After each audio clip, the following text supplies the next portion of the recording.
Okay, ready to go?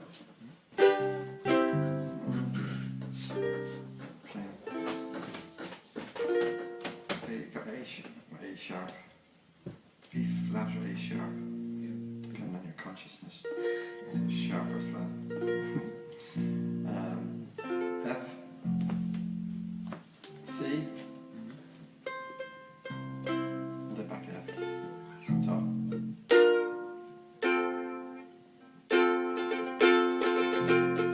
Namo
being here listen to the Maha Mantra, great sound, great mantra for deliverance in this age we live in. So we do a little bit more chanting, especially since we have our guitar player.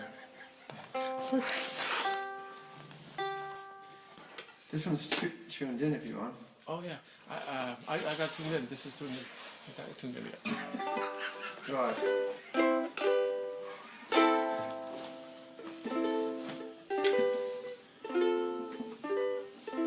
So we do this one as A minor, G, F, G, or something. That one was a night, Thursday night. Okay. We had a festival on, when was it? Thursday? Wednesday. In Wrexham. Yeah. I never heard of Wrexham before, and I agreed to go to the festival. So you're going to come to the festival in Wrexham? I said, sure. It's a 4-hour drive. 4 hours back. 8 hours all doing it. Oh yeah. We got back at 3 in the morning, and we had to get up for 5 in the morning for cooking. So we needed a time machine. There's never enough hours. Time stretching machine. No. Time stretching machine is also good.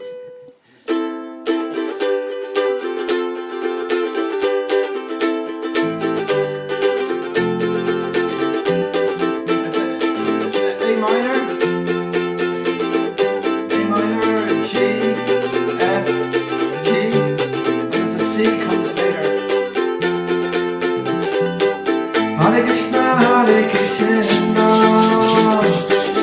Krishna, Hare Hare,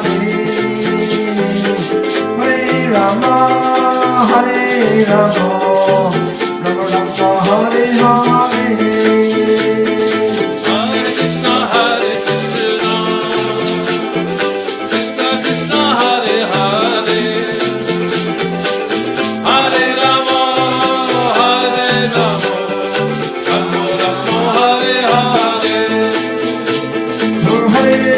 Hare Krishna,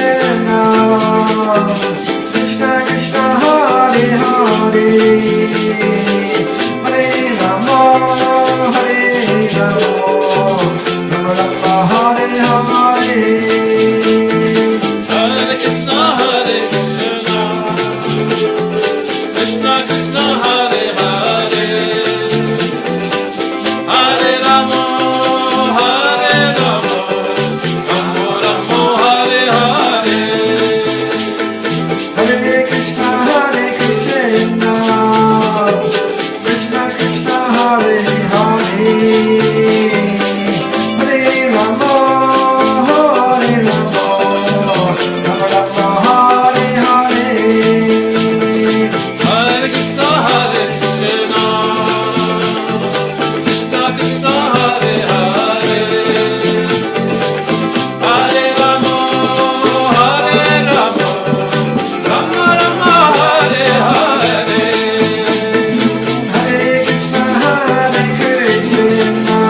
Krishna Hare Hare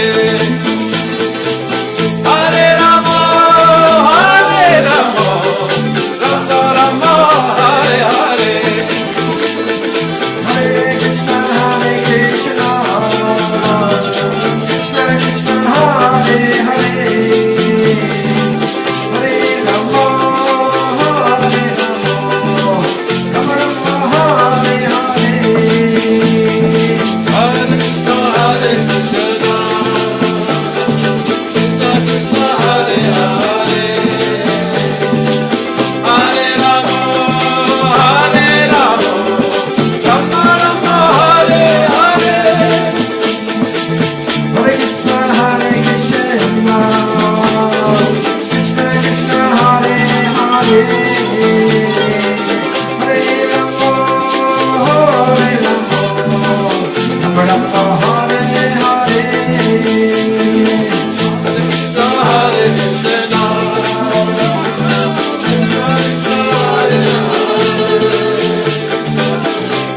Rama Hare Rama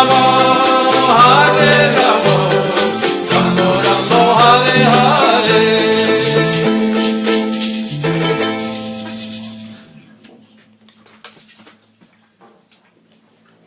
So thank you everybody, and our special speaker tonight is Tattvavit Prabhu. So come sit in the hot seat.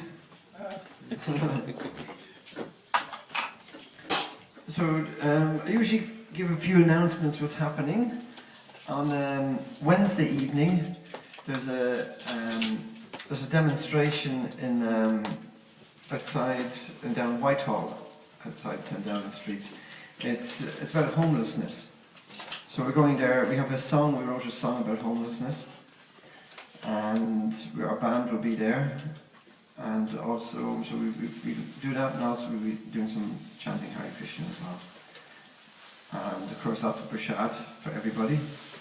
And Russell Brand will be there. Russell. And all the different homeless organisations, homeless people. It's a whole thing because many homeless people have died on the street. So it's all about that. And then also we've been very lucky the whole of this week and half of last week we've been cooking organic food every day. And got some very good donations, and today also we got a van full of milk, organic milk, and we had one about 4 days ago as well. So we can see Krishna provides. And the week before that, and the week before that again, we had 16 pallets of muesli. So the raisins were not organic, so they couldn't sell it because it was all packaged up saying that it's organic. And they were going to throw it all into the landfill. Wow. So we got it and we distributed it very quickly. So that's what's been happening. And if anybody is interested, tomorrow evening we go singing on the street, which is actually a very nice experience on a Saturday night, starting at 7:30 from Soho Temple. So that's all good news. So, Tattvavit Prabhu. Is it okay if I sit on the chair? Sure. We're all getting a little old.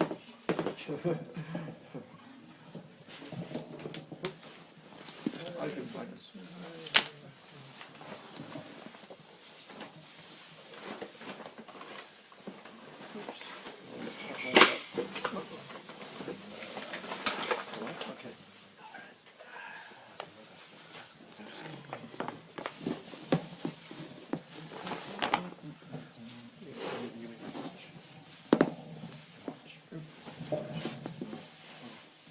When is the homeless march? Wednesday, and 6:30. Okay.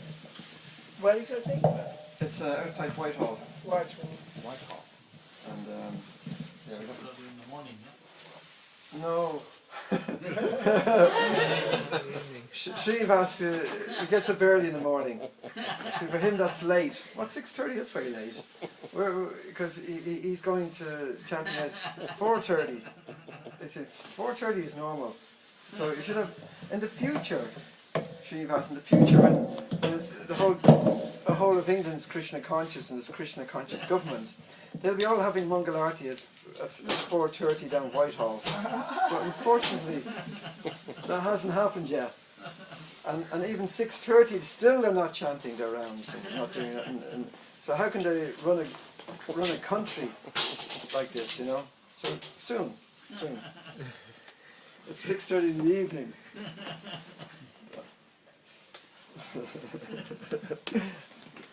Srinivas, you have to come every Friday. I love your humour.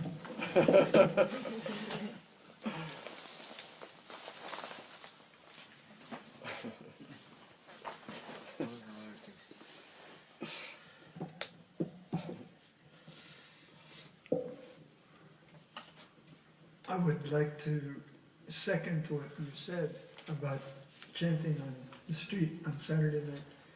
It's a nice experience. I was out on Saturday night, and we really have a good band playing out there on the street. It really sounds musical, and there's a lot of rhythm, and it inspires people to dance with us, especially when we stop in one place like Chinatown. People just want to stop and listen and move along with us to the music, because that's natural inclination, you know, to enjoy music and dance. And people are paying for that. On Saturday night they go out and they try to find a nice spot, nice club that has live music. We're just doing it on the street, and it's even more fun when it's outside. Actually, in Chinatown, there was one of the massage girls. She was waving. She was dancing.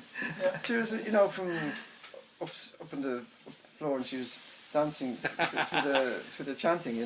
That's good. Yeah. Right.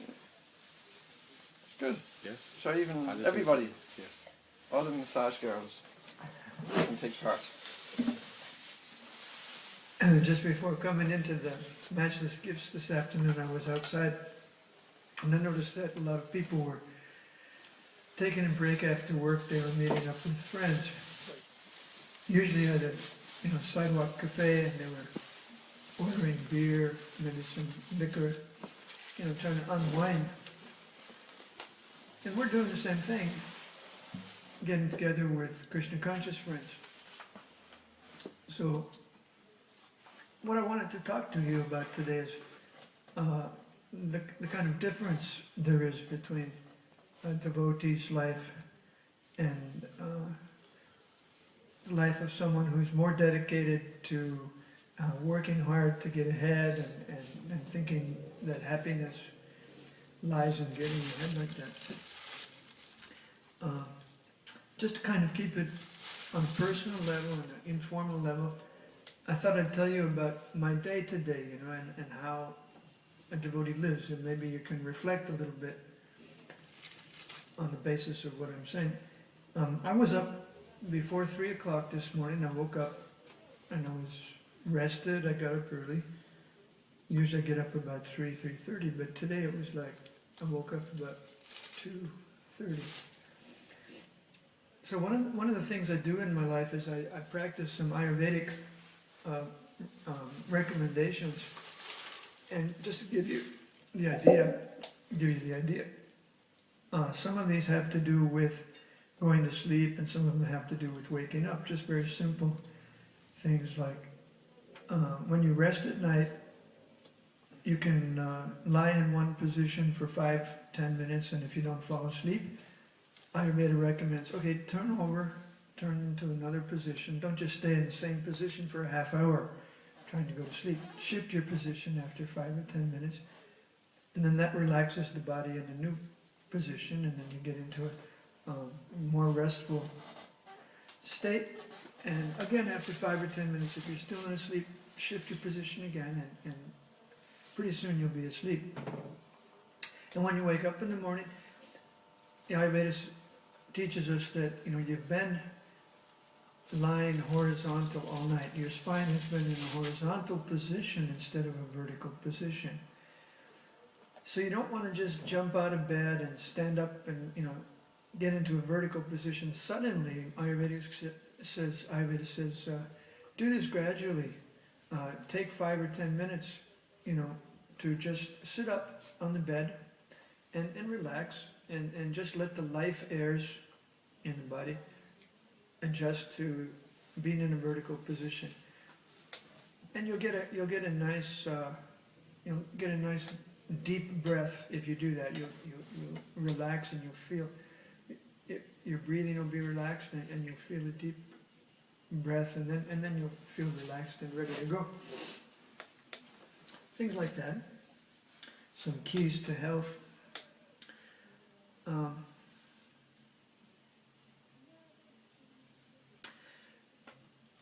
There's a contrast between, a devotee's life and non-devotee's life. I already mentioned a devotee doesn't necessarily work hard just to get ahead, make money. But he wants to be active more in the mode of goodness, not the mode of passion. Passion means I'm trying to, get the rewards for my work and enjoy life. But a devotee is thinking, let me cultivate spiritual knowledge in my life. And that begins early in the morning by one's activities. We officially start our day at what's called Mangal Arti. That's at 4:30 in the morning. We go to the temple and we have a kirtan like we had here. So singing early in the morning the names of the Lord. That is preparation for the ultimate goal of life, which is to return to Krishna, to go to Krishna at the end of life.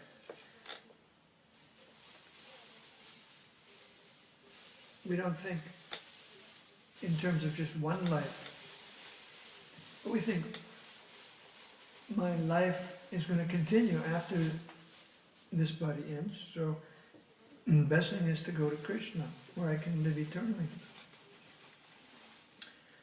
So we see Krishna on the altar, we're chanting his names, we're seeing his form on the altar, and our meditation is personal. In that sense, we're thinking of Krishna's features, and we dress Krishna in very nice outfits that sometimes we make, or sometimes the outfits are made in India. We spend a lot of the money we have on outfits for Krishna, rather than trying to spend money on outfits for ourselves. So many people, are fashion conscious. They spend a lot of money on clothes. And of course, we just wear simple clothes. We consider ourselves servants of Krishna.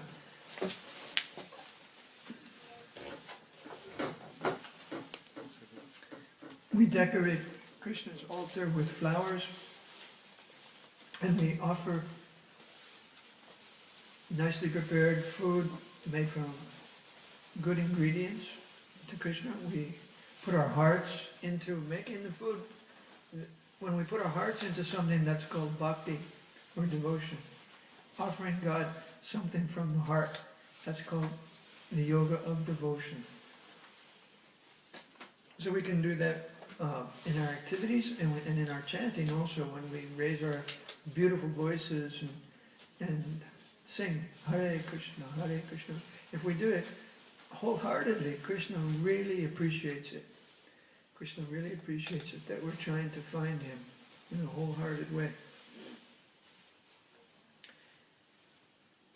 And one of the best ways to find Krishna is by hearing from self-realized souls, such as His Divine Grace A.C. Bhaktivedanta Swami Prabhupada.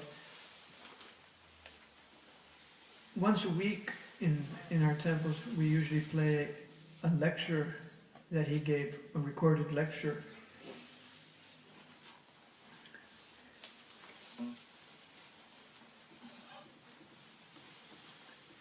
And we also can listen to these lectures anytime we want during the day.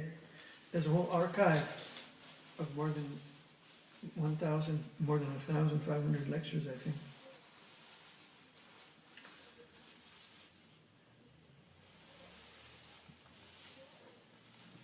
And Srila Prabhupada is very persuasive. He's a powerful teacher, and he teaches about our Dharma. Dharma means the characteristic of the living entity, Dharma. Just like water is wet, or the microphone is, the Dharma of the microphone is to amplify. The Dharma of the snake is to inject some poison. Salt has the Dharma of tasting salty, sugar sweet. So what's our Dharma? Srila Prabhupada and the books that he teaches from, they say the Dharma of the living entity is to render service. We all render service, either to somebody else or to ourselves. We try to satisfy our own senses. And if we don't serve a person, we'll serve an animal. We'll get a dog or a cat and serve the dog or cat. So the best Dharma is if we serve the supreme person, the greatest person. That's about the best thing we can do. If we're going to be a servant, why not serve the greatest person? You know, some people are attracted to maybe serving the queen. She has her staff, and they think, well, this is great. I'm serving the highest person.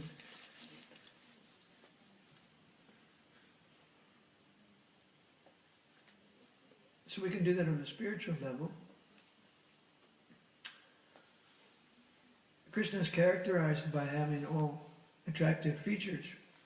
He has beauty, he has knowledge, strength, wealth. These are the things that we're attracted to. Everybody has a little bit of these opulences.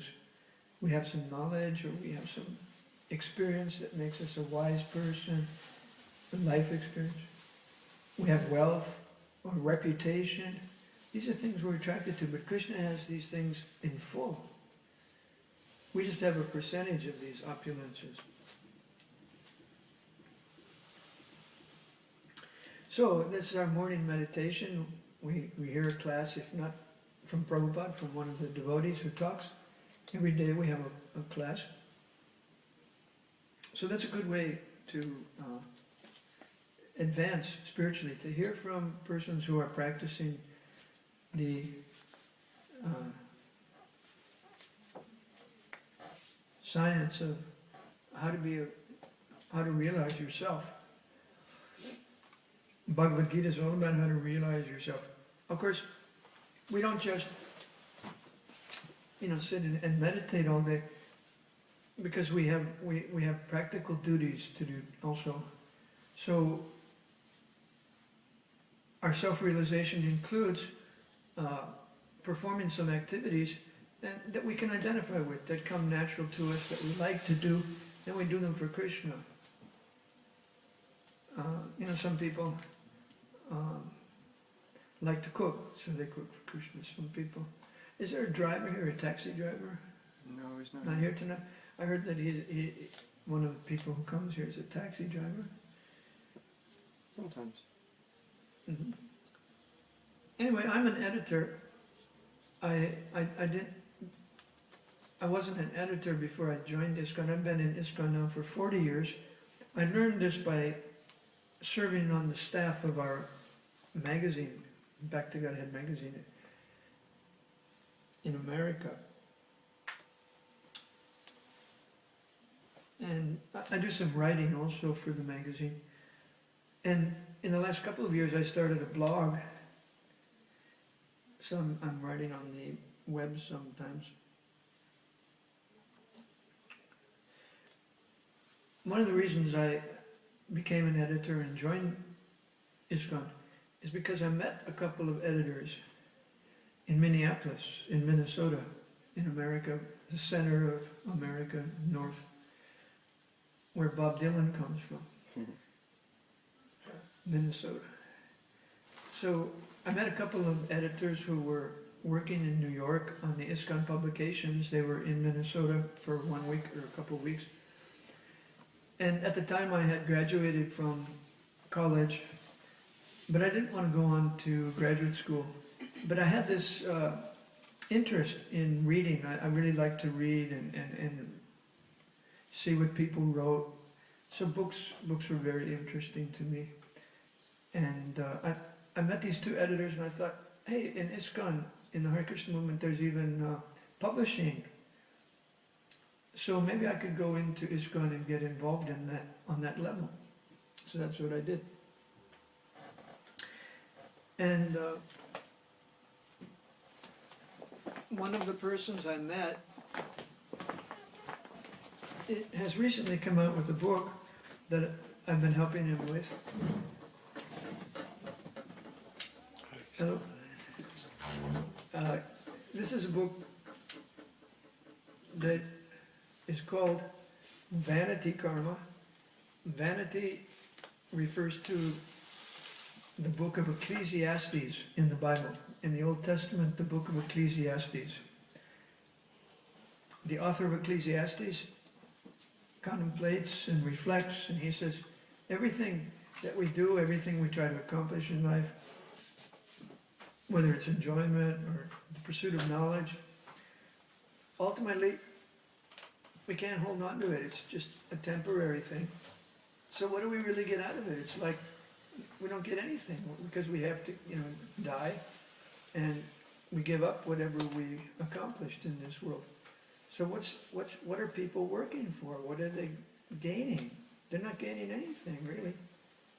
They have, temporary life of working and getting something, but then they have to give it up. So he says it's all vanity, it's all in vain.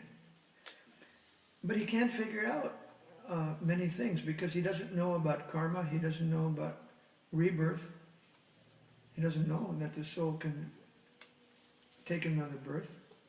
So he can't figure it all out. So my friend brought this perspective from the Bhagavad Gita about reincarnation and karma. And he's commenting on the book of Ecclesiastes. So he's called the book Vanity Karma. Very nice. Very nice. Is that what you said? Yes.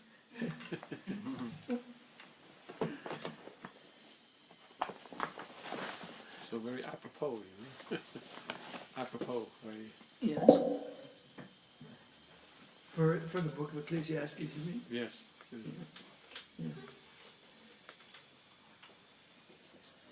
Yeah.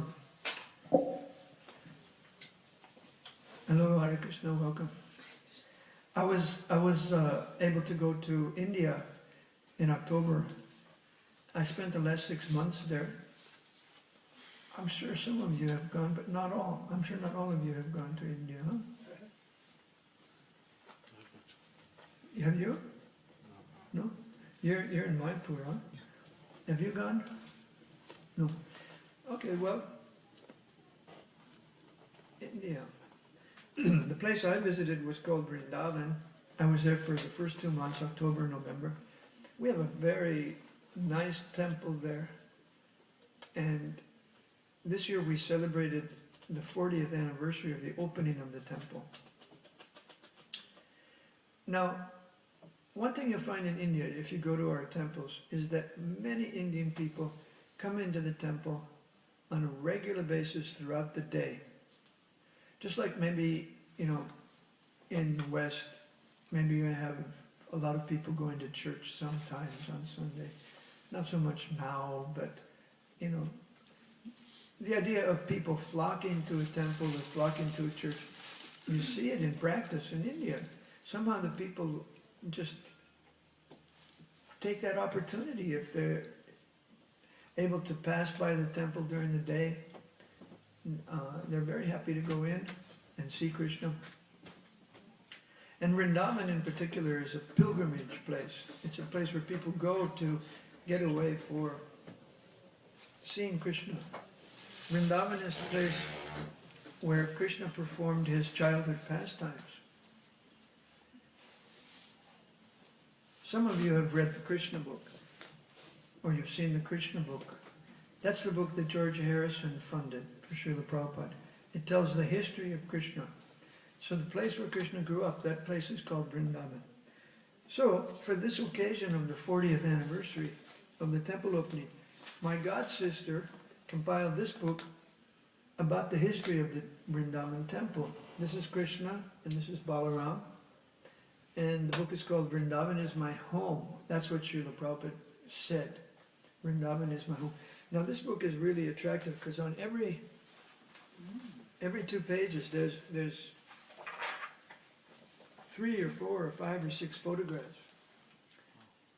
And very nicely put together. There's more than 350 photographs telling the history of how Srila Prabhupada got the land for this temple and how he appointed his disciples to get it going. They had to build it. One of my friends was the designer of the temple. He's from Holland, actually. And he just kind of walked into the temple one day in Mumbai.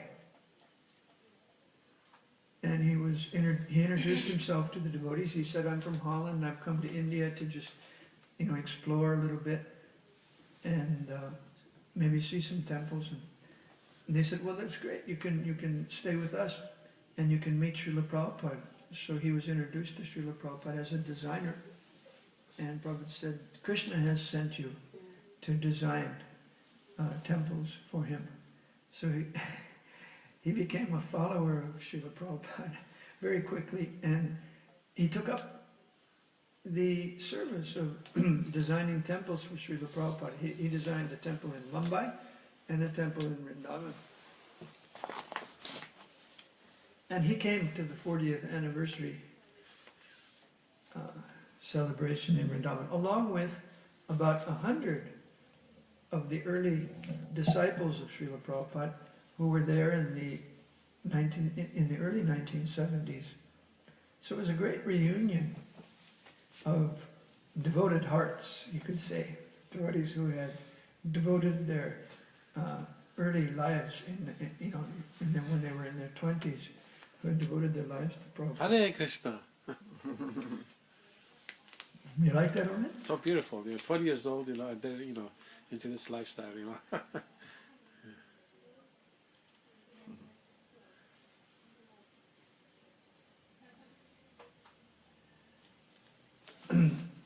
After staying in Vrindavan during October and November, I went to Delhi and I stayed in a temple for 3 weeks and wrote an article. I was in a thoughtful mood after being in Vrindavan for 2 months. I was editing the book. I was editing this book, and I was deriving a lot of benefit from being in Vrindavan, where Krishna lived. So I went to Delhi, and I thought I'd like to write an article for Back to Godhead magazine about Srila Prabhupada, because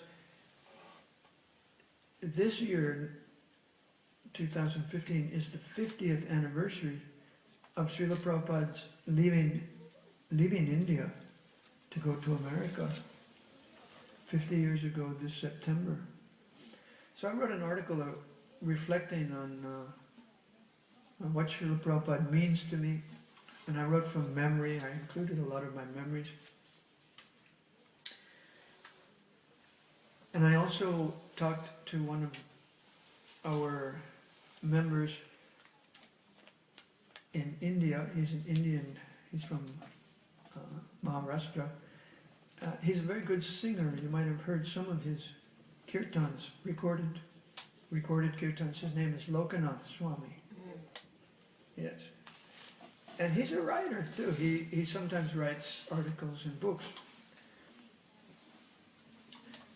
And he's coming out with a book about the pilgrimage that devotees make around Vrindavan. Every year in October, November, devotees walk around the town of Vrindavan. They go on a walking tour for 30 days, visiting the places where Krishna performed pastimes with his friends. And he's coming out with a book about that. So I encouraged him to write an article for Back to Godhead about Lord Chaitanya's visit to Vrindavan 500 years ago. Also this year, 2015, exactly 500 years ago this year, Lord Chaitanya visited Vrindavan for the only time in his life. He spent 1 month there. So Lokanath Maharaj agreed to write that article for the November Back to Godhead magazine. This coming November was the month that Lord Chaitanya went to Vrindavan. It wasn't Kartik, it was the Day after. yeah, starting the day after for 1 month. And then another article I'm working on for Bhakti Godhead has to do with the Bhaktivedanta players at Bhaktivedanta Manor. This is the 30th year that they've been performing under the direction of Jai Krishna and Dwarka Puri, two of the actors. So Jai Krishna wanted to write an article telling the readers of Bhakti Godhead what those 30 years have been like, and we'll have a lot of pictures for that. They are doing a Mahaprabhu production in June. Yes, that's right. They're putting on a 2-hour production of Mahabharata. That they'll debut this in May, I think, and then play it throughout the year. So just now to continue a little bit further with the description of my day so far, I was at the barn this morning after breakfast. We have such a nice barn at Bhaktivedanta Manor. And the cows now are in their pens. They've been there all winter for the last 6 months, maybe 5 months. They're kind of separated into groups, 5 or 6 groups. So they haven't even seen the other cows during the winter. The herd has about 50 cows, but they've been divided into different pens, so maybe 5 or 6 groups. And they'll see each other again in the fields starting in 1 week. In 1 week, the cows will be led out to the pastures again to graze on the grass. You have to wait until the grass grows a little bit so that the cows have plenty of grass to eat when they go out. And so a week from Sunday, that's going to happen, and you can come and see it. The cows become very happy when they get out of the barn after being in the barn for many months, and they jump up and down, and they raise their tails, and they see the other cows that they haven't seen all winter. And they even fight a little bit, like who's the head of the herd, who's the head cow, and like that. They push each other around a little bit.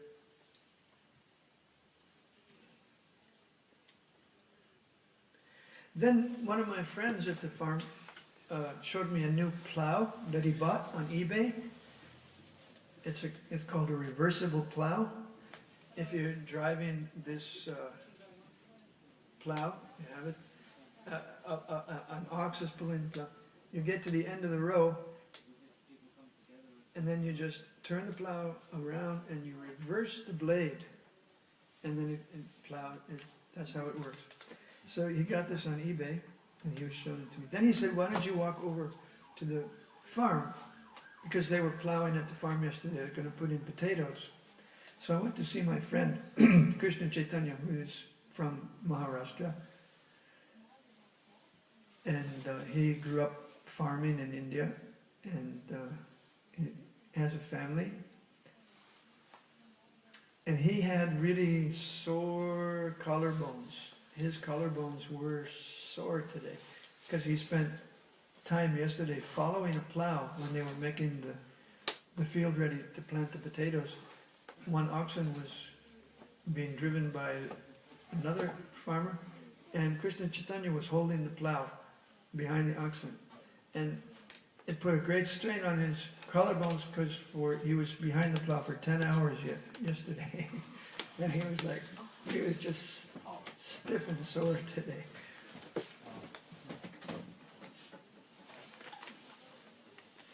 Hare Krishna.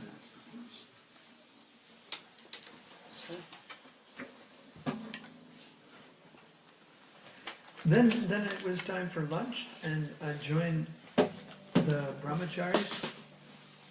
I helped serve the lunch. Srinivas and I served the lunch to the brahmacharis, about 25 men. And then before I ate lunch, I wanted to do some yogas. I practice yoga 4 or 5 times a week.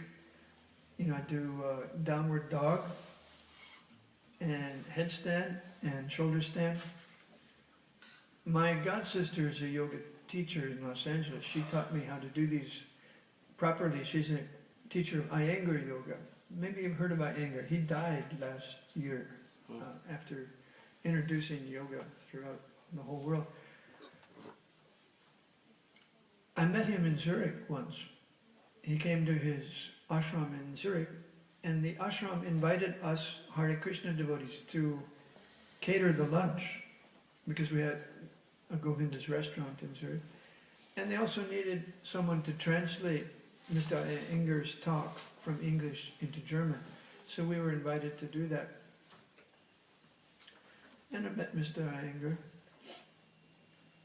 He lived to be, I think, 95 or something like that. He even introduced Iyengar yoga in China. And my god sister that taught me, she goes to China to teach the teachers of yoga in China how to teach yoga.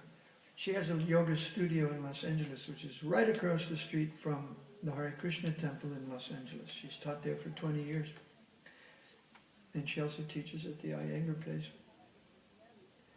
So then after yoga I had lunch and then did some email and surfing. And I was preparing the guest room also, because I'm staying in the guest room as a guest at the Manor, and this weekend 2 other guests are arriving, sharing the guest room, so we had it cleaned up. And then I came here with Parasuram. The last time I was here I talked about chanting. That was my topic last time. I talked about chanting Hare Krishna for about a half hour. But this time I just wanted to tell you more what it's like to be a devotee and give you an idea. Do you have any questions? Where and when can you see the cows? Where can one? Where and when can you see the cows? Coming out of The cows are at Bhaktivedanta Manor. what is that? That's in Watford. When? When they're coming out of the barn a week from Sunday in the morning, I would love to see that. about 10 o'clock in the morning, I think. Early birds. That's alright. Can we come and see it? Yes. Yes. Poor cows. On Sunday we have an open house for so many visitors. Any day of the week, visitors are welcome.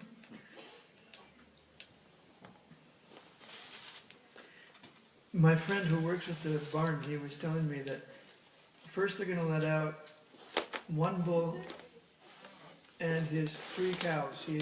There are 3 cows that are pregnant, and they're staying in 1 pen, so they're going to let them out first. The bulls have their own field. We have 2 bulls. They have their own field, and sometimes they stay with cows. And then after that, they'll let out cows from another pen and another pen. In about 5 stages, they'll let them out. And we perform an arti to one of the cows. That's called Go Puja. We offer incense and a lamp and some flowers and water to the cow. Does they like that? Yes, and Krishna likes that.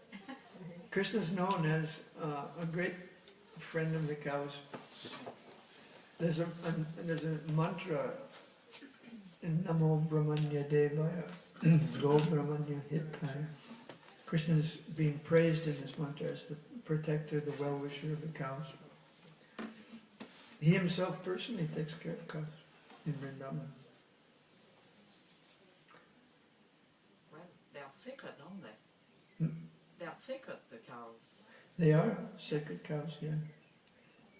Because they're so beneficial, and they're God's gift to human beings. Because the male cow takes care of the land, tills the fields, and that helps provide food, and the mother cow gives milk, And the cow dung is beneficial too. The cow dung can be used to fertilize the fields.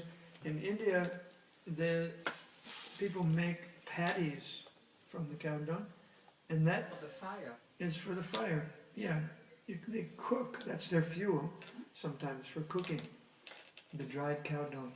They dry it in the sun, and then they cook with it. It burns nicely. And they cook on clay pots, handmade clay pots, a lot of the time.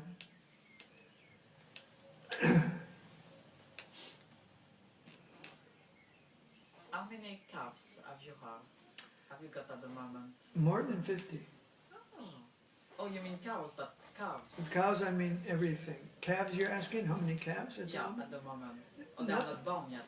Yeah, we have about 4 coming right now, Oh, and we expect a couple of more cows to get pregnant this month.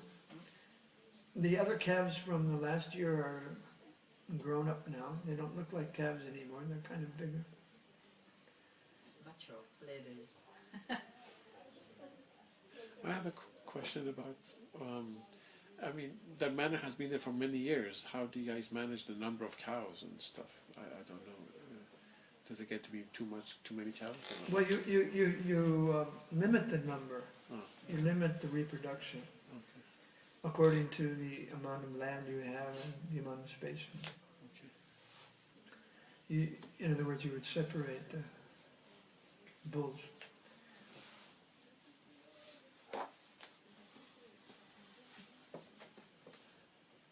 How long does a cow live?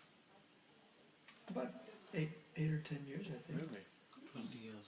Up to 20. I think so, 20. Okay. 20. Uh-huh.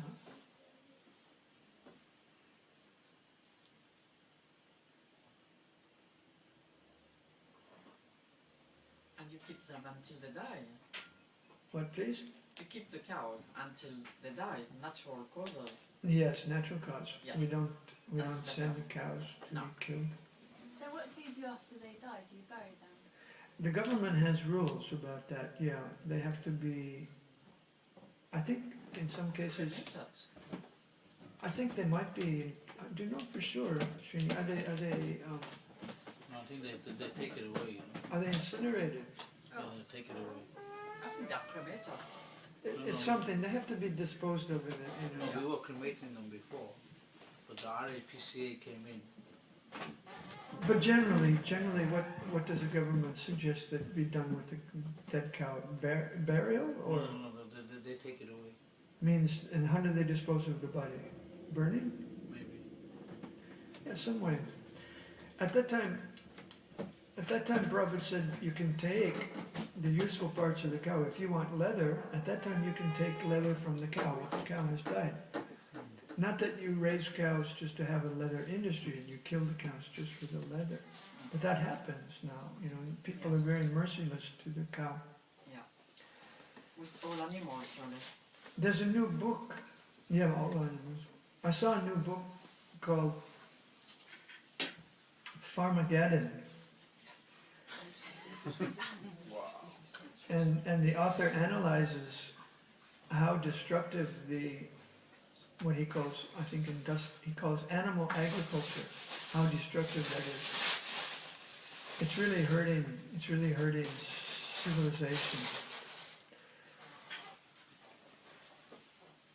In California now there's a big drought. There's been a drought for about 4 years, so the government is trying to restrict the water. They're encouraging people to use less water. But there are many slaughterhouses in California, and the slaughterhouses are not being restricted in their use of water because they have very powerful influence with the government.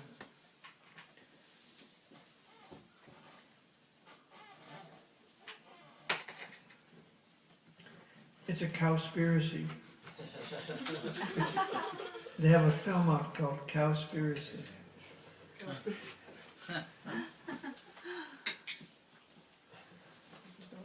So do you think we can purify our activities? We live in a city and we use all the, maybe all the food that we buy and some, it's all, and milk that we buy, especially in the the shop, it might be from cows that maybe get slaughtered before the end of their life. Do you think in the city, if we are doing Sankirtan, does that purify most of our activities? Yeah, Because we're that's what engaging- Srila Prabhupada taught. Yeah. So we can say the prayer for prasadam. Do you do that? We can do anything here. Anything, yeah. You're the Okay, master. so I'll lead the prayer in English, and if you want, you can repeat. If you don't want, you can just listen. And then I'll say the prayer in Bengali after that. O Lord, this material body Oh, this material body is a lump of ignorance, is a lump of ignorance. and the senses The senses are a network of paths leading to death. leading to death Of all the senses, of all the senses. the tongue is the most voracious Tongue is the most voracious and difficult to control. and difficult to control. But you, Krishna, are so kind. So kind. You have sent us nice prasad, spiritual food, Spiritual food. to conquer the tongue. To conquer the tongue. Now let us honor this prasad Now let us to our full satisfaction, Full satisfaction. and in so doing glorify And is so to glorify. your lordships, Sri Sri Radha and Krishna, and with love call for the help of Lord Chaitanya and Lord Nityananda. Sharirara Vinjajan Jotendriya Taiko Jipere Vishaya Sagare Dharmaje Jivati Lavamaya Sudamati Takje Taktina Samsare Krishna Madhyamaya Koi Bhara Jiva Joy Saprasada Natilabai Tapao Radha Krishna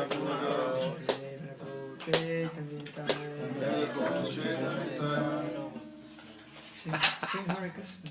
One Hare Krishna. Okay. Hare Krishna, Krishna Krishna, Hare Hare, Hare Ram, Ram Ram, Hare Hare. Bhagavat Prasad Ki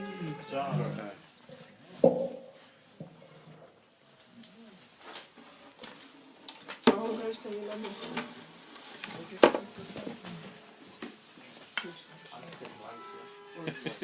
Hare Krishna. I don't know what's going on because it comes from there, so I don't know if it's... There's orange juice. Orange juice is orange. It's mango. It's mango? It's mango. And it's orange. It's amazing.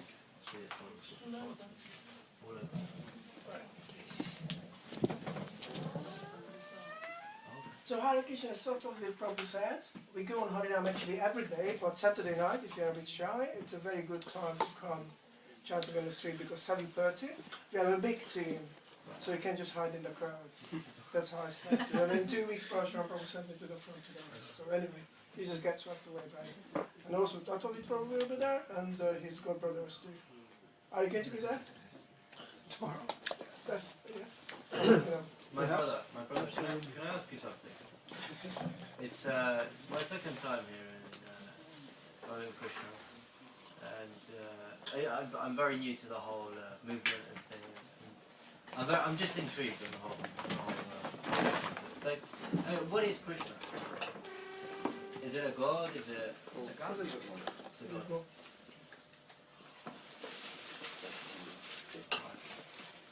Yes, Krishna is he's your supreme father.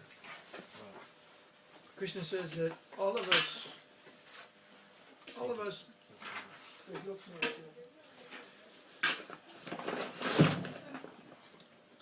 all of us come from Krishna. But we're not created, we're eternal. We're eternally part of Krishna. Krishna is the supreme whole, and we're parts of the whole. Like consciousness. Yeah, our consciousness is a symptom of our spiritual existence.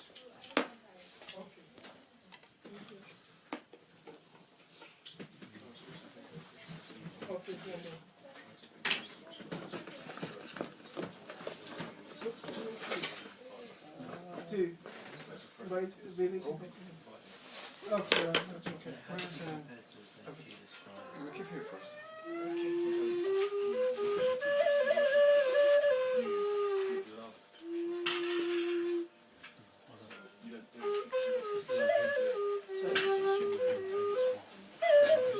Four. Oh, see, I thought you didn't want to tell me that. Small? Oh, how long you will be staying with us? Here. I'm in the manor until the 18th. 18th, okay. And I may go some other locations in England for a short time. Okay. You may be back here then. Maybe by May 2nd, Okay, Yeshua's appearance day, I might be in the manor. Okay. Then I'm going to go to Belgium. Where? Belgium. Oh, okay. You want to Radijs. Have Have you heard of Radijs? It's in the country in Belgium. Yes, there's a Prem, Primarna. he said he was there. Yeah, it's fantastic.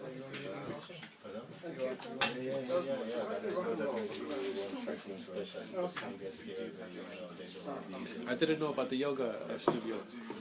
I've been to Watsaka Avenue, but now the cross, I didn't realize it's a yoga studio. Will you take any other problem? Just blueberries. Just blueberries, okay. You don't want to try Achincha's cooking, it's really beyond your I just have hungry imagination. who cooked? Achincha, he's amazing. That's his name. Brilliant. He's practiced it for many years and he does different things and it's very nice. It's very nice. Achintia, the cooking, yes. Where's the kitchen?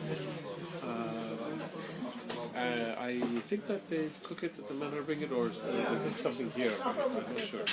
I'm not sure. Is Achintia? Oh, yes, I think so, yes.